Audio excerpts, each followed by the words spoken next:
جو ہم نے چوتھی قسم بیان کی ہے کفر اعراض، توجہ ہی نہیں دینا، تو کفار یعنی کہ مسلمانوں کے علاوہ جو ہیں، ایمان لے آنے والوں کے علاوہ جو گروہ ہیں، وہ ان کی بڑی مجموعی طور پر وہ اس کفر کے اندر آتے ہیں، کفر اعراض کے اندر، کفر اعراض کے اندر، کہ وہ توجہ ہی نہ دیں، وہ جانے ہی نہ کہ اللہ رب العزت نے ہمیں کیوں بھیجا، کیا اس نے کوئی ہدایات بھیجی ہیں، اس کو تلاش تو کریں، اس کو معلوم تو کریں۔ جو اس کی تلاش اور معلوم کی طرف ہی نہ لپکے اپنی زندگی میں، ہدایت کو پہچاننے کی صحیح اور جد و جہد ہی نہیں کرے، وہ بھی کافر ہے، وہ بھی کافر ہے۔ اللہ رب العزت کی آیات اور 20 آیات اس کے اوپر پیش کی جا سکتی ہیں۔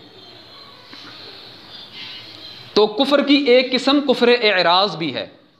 کفر اعراض بھی ہے، اور یہ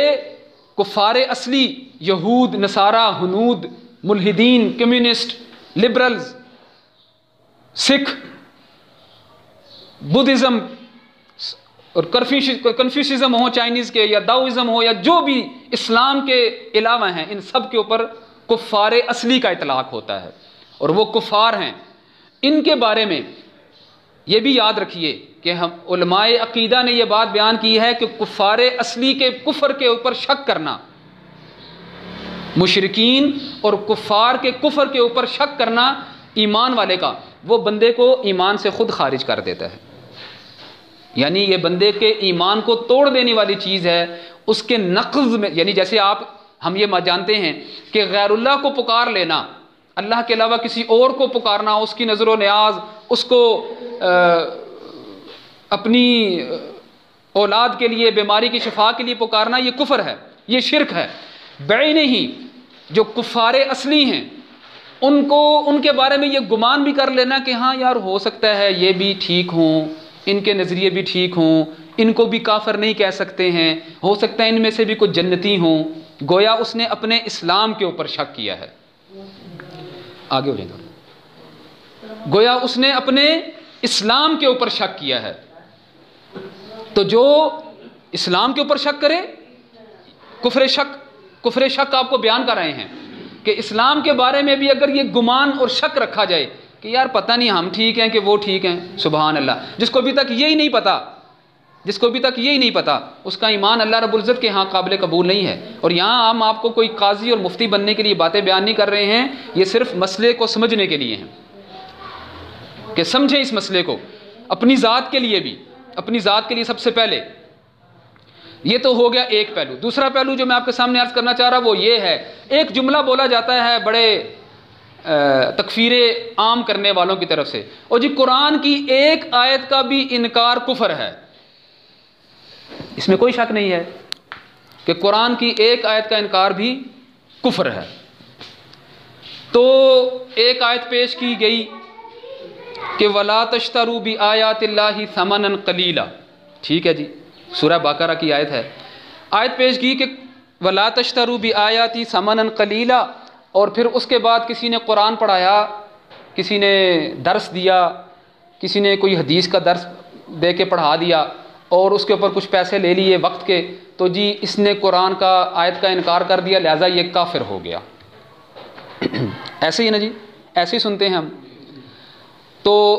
یہ بہت بڑا دھوکہ ہے۔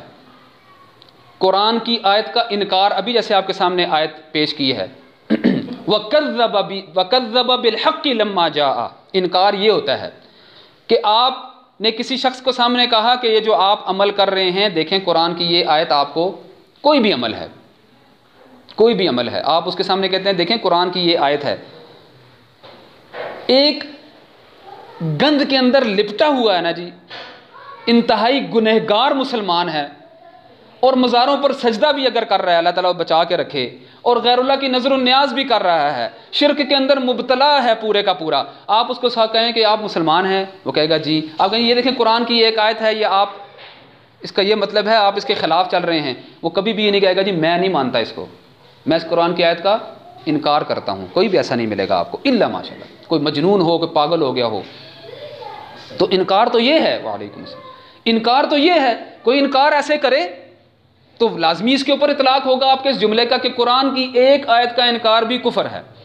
لیکن میرے بھائی یہ کلمہ پڑھنے والے تو انکار نہیں کر رہے ہیں، ان کا گناہگار سے گناہگار بندہ بھی قرآن کے اوپر اپنی جان دینے کے لیے قربان ہے، رسول اللہ صلی اللہ علیہ وسلم کے اوپر اپنی جان دینے کے لیے قربان ہے، اسلام کے خلاف بات کرو مر مٹنے کے لیے تیار ہے، تو یہ انکار کہاں کر رہا؟ انکار کہاں کر رہا؟ تو ایک ہوتا ہے ایک بندے کے فہم میں بات نہیں آئی، اس تک حقیقت حال تک نہیں پہنچا، اس کو معلوم نہیں ہو سکا، اس کے معاشرے نے اس کو ایسے ہی بتایا، اس کے بڑوں نے اس کے ماحول میں یہی چل رہا تھا، اس نے کہا جی ہم تو ایسے ہی کرتے آئے ہیں، لیکن جب اس کو بتایا جائے اصل کام یہ دعوت، تلقین، فذکر ان الذکر تنفع المؤمنین، یہ جو اوکھا اور مشکل کام ہمارے اوپر لگایا گیا تھا یہ تو کرنا نہیں، یہ تو ہمارے سے ہونا نہیں، لہذا فتویٰ لگائیں، آیت کا انکار ہو گیا، کفر ہو گیا۔ تو یہ ایک الگ موضوع ہے کہ کیا ہر آیت کے اوپر ہی عملی طور پر نہ پورا آیا جائے تو وہ کفر ہوتا ہے کہ نہیں ہوتا، پھر اس کو کبھی بیان کریں گے۔ ہر آیت کے اوپر عملی طور پر اگر ایک بندہ پورا نہ ہوتا سکے وہ کفر نہیں ہوتا ہے، وہ کفر نہیں ہوتا ہے۔ تو کفر کو سمجھنا، دیکھیں جب آپ اسلام لے کر آتے ہیں، ایمان لے کر آتے ہیں، تو الاشیاء تعرف بالاضداد، چیزیں اپنے ضد سے پہچانی جاتی ہیں۔ آپ ایمان کو بھی پہچانیں، اسی میں بھی بہت ساری کمیاں ہیں، اور آپ اس کے ضد کو بھی پہچانیں، کفر کو بھی پہچانیں، تب آپ ایمان کو بھی اچھے طریقے سے پہچان سکیں گے، اسلام کو بھی اچھے طریقے سے پہچان سکیں گے، ورنہ پھر وہی ہوگا افراط اور تفرید کا شکار۔ ایک ایکسٹریم وہ ہے کہ کوئی مسلمان بچہ ہی نہیں ہے، آیت پڑھی ہم نے اس کو مانا اور باقی سارے فارغ، اور دوسری تفرید وہ ہے کہ چلیں ٹھیک ہے یہ فہم کا اختلاف ہے، یہ ترجیحات ہیں، یہ اپنا اپنا فہم اور اپنی اپنی رجحانات ہیں، کوئی بات نہیں، ان کو بھی آپ سپیس دیں، آپ بھی سپیس لیں اور چلتے جائیں، کوئی بات نہیں۔ کوئی غیر اللہ کو پکارتا ہے، کوئی نظر و نیاز کرتا ہے، کوئی دوسروں کو اپنا ولی اور کارساز سمجھتا ہے، کوئی دوسروں کو داتا دستگیر، کسی دوسرے نظام کو بھی وہ اون کر لیتا ہے جو مخلوق کا بنایا ہوا ہے، خالصتاً خالق کے نظام کی تردید کرتا ہے، کوئی بات نہیں یار، اپنی اپنی سوچ ہے۔ تو دوسری پھر ایکسٹریم یہ ہے۔ تو اللہ تعالیٰ ہم دونوں افراد اور تفرید سے، دونوں ایکسٹریم سے بچا کے رکھے کہ دونوں ہی ضلالت ہیں، دونوں ہی گمراہیاں ہیں، اور وسط کیا ہے؟ وہ ہے صحابہ کرام کا طریقہ، وہ ہے تابعین کا طریقہ، وہ ہے اتباع